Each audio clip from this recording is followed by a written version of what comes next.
It's Peggle, that weird casual arcade-style game from PopCap Games that quite a few of you out there probably already know about. So I should probably tell you the genesis of why I'm reviewing this game. See, an old college buddy of mine wanted to play Xbox Live with me, and this was the only game we had.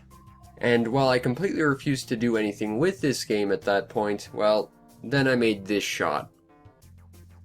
And when you get an amazing shot like this, it's not even going to last the entire replay. I scrambled to record this. You're basically stuck with doing something with it. The story, or, what they sort of try and pass for a story, is you're some guy going to Peggle University.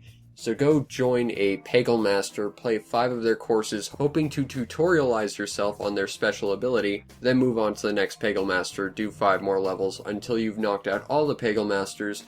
Then you got 5 more levels to cover, which you can select whatever animal buddy you want. The story is basically non-existent. They definitely tried to focus on gameplay. Peggle is a casual game designed very similarly to Pachinko. Essentially, you have a little pinball, which you can then fire out of a cannon at various pegs. Your goal in the game is to hit every orange peg on the map. If you do this, you complete the map and you can move on. Now there's a few other different types of pegs and obstacles in each map. For one thing, you have green pegs, which correspond to whatever animal buddy you've selected for the level. Once a green peg has been hit by a ball, it will activate your animal buddy's special ability, which, depending on which character you have, will either trigger immediately or the following turn. And these special abilities can range from a reusable ball, like once it falls to the bottom of the screen it comes back to the top and goes again, a ball that can go straight through all the pegs without being obstructed. I personally found quite a lot of use out of the multi-ball ability, and even roulette. And I think this is foreshadowing for something I'm a little bit concerned about this game for, but we'll get to that in a bit. Beyond the orange goal pegs and the green power-up pegs, you have the standard blue pegs. Essentially, these give you a small amount of points when hit with your ball, but largely serve as obstacles, and every turn one blue peg is replaced by a purple peg. If you hit the purple peg, you get a massive score bonus. Each table also has its own basic obstacles. Fits the environment that might block your shot. Even pinball bumpers will show up from time to time. And they largely exist to not only add a little bit more strategy, but also to frustrate the hell out of you. There's also a small moving bucket at the bottom of the level. This is used to catch your ball. If you can manage to catch your ball, it goes back to your ball pool and gives you an extra free shot. And utilizing the bucket's ability to give you more free shots is absolutely key in trying to get a higher score in this game. Once you've cleared out each of the orange pegs, your final ball will fall into one of several holes at the bottom of the screen, which dictates a level clear bonus. In addition, you get a massive boost in points, as you can imagine, if you manage to clear out every single peg from a table. However, once you get lower on pegs, it gets a lot more tricky to avoid the orange ones, which become massive hazards in trying to clear out all the smaller ones before you finally finish. Also, while I'm on the topic of gameplay, there is a ton of randomness with this game.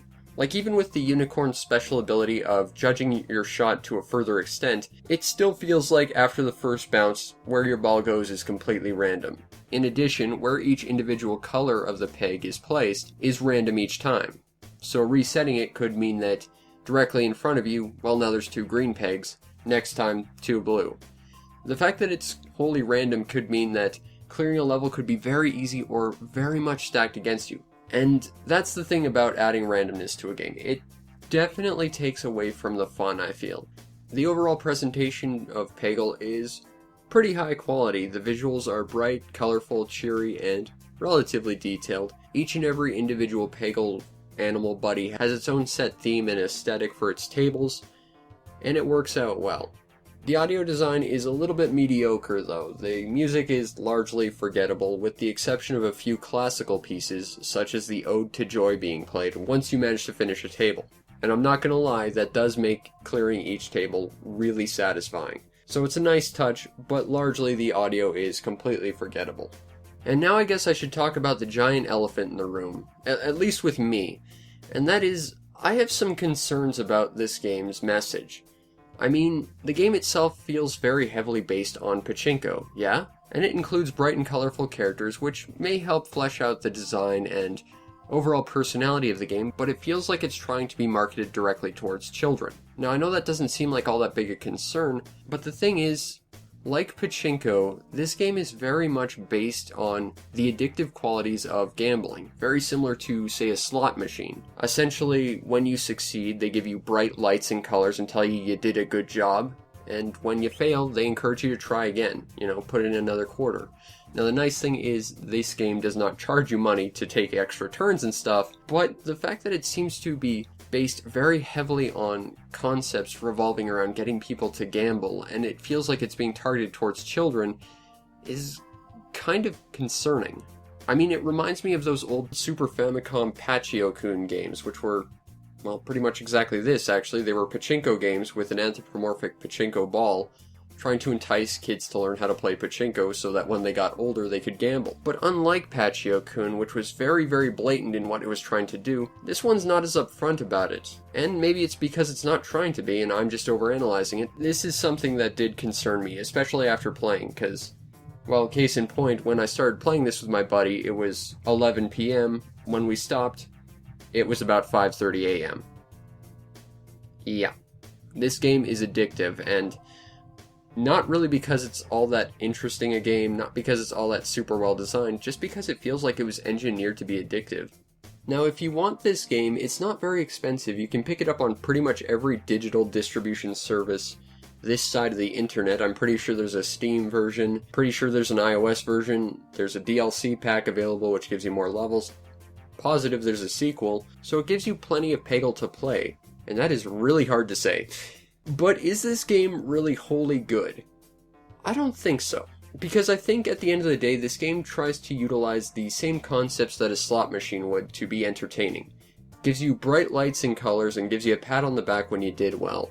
And when you don't, well, it tries to encourage you to play more, but is that really all that much of an engaging experience?